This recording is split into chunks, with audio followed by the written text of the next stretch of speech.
Шағбан айы.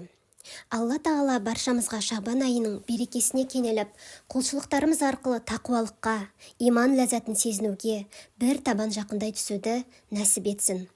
Пайғамбарымыз саллаллаху алейхи вәсәләм ережептен кейінгі кезекте Шағбан айына өте көңіл бөлген. Алла Тағалам ережеп пен Шағбан айларын берекелі ете көр, бізді Рамазанға есен жеткіз деген дұғасын жиі айтатын. Қасиетті Шағбан айына белгілі бір дайындық жасаудың мәні зор.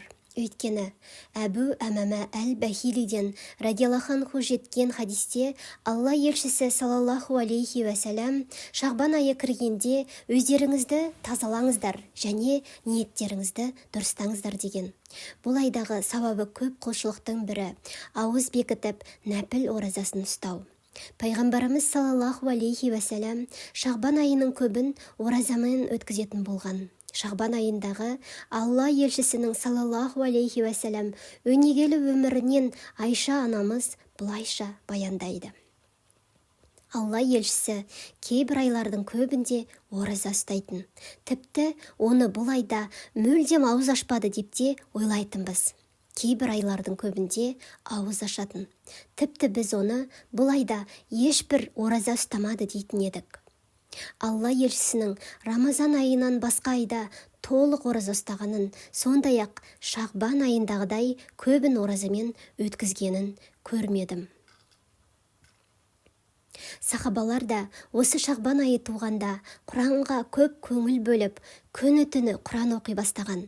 Ендеше осы айда Құранға көңіл бөлейік. Егер Құран оқи алмасақ, үйреніп алуға осы айда әрекетті бастайық. Пайғамбарымыз саллаллаху алейхи вәсәләм Рамазаннан тыс басқа айларға қарағанда Шағбан айында көп ораза ұстап былай дейтін: сауапты амалдардан шамаларың жететінін жасаңдар. Өйткені сендер жалықпасаңдар болғаны, Алла сендерге ешқашан жалыққандай сыңай танытпайды.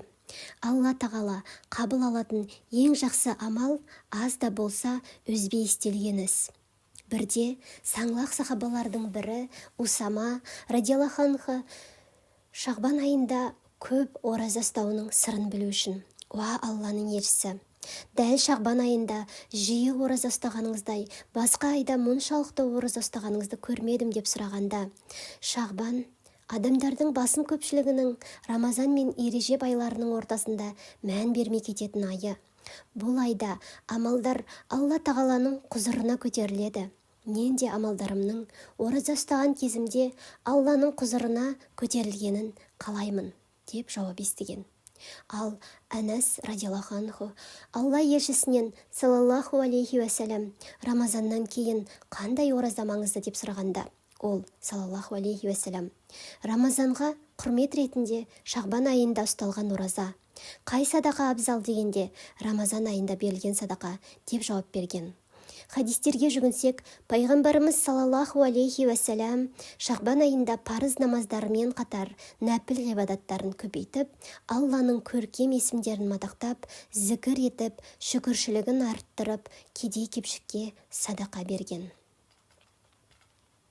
Шағбан айындағы елеулі де ерекше сәттердің бірі Барат түні, яғни қасиетті Шағбан айының 15-і Барат түні. Бұл түн періштелер жер бетіне түсетін, дұғалар қабыл болатын, кері қайтарылмайтын берекелі түн.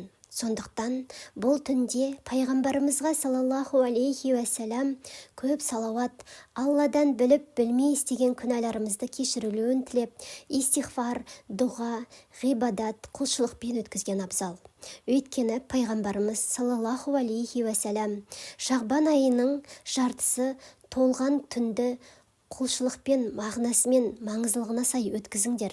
Күндіз ораза ұстаңдар. Өйткені Алла Тағала күн ұясына батқан шақта кешірем тілеуші бар ма, кешірейін, ризық сұраушы бар ма, ризық берейін, ауру сырқауға ұшыраған бар ма, шипасын берейін деп таң шапағы атқанға дейін рақымын төгеді дей келе, Алла Тағала Шағбан айының 15-ші түні Барат жер бетіне мейірім жаудырып, өзіне серік қосқандар мен ата-анаға қарсы шыққаннан басқаларды кешіреді деп те айтқаны бар.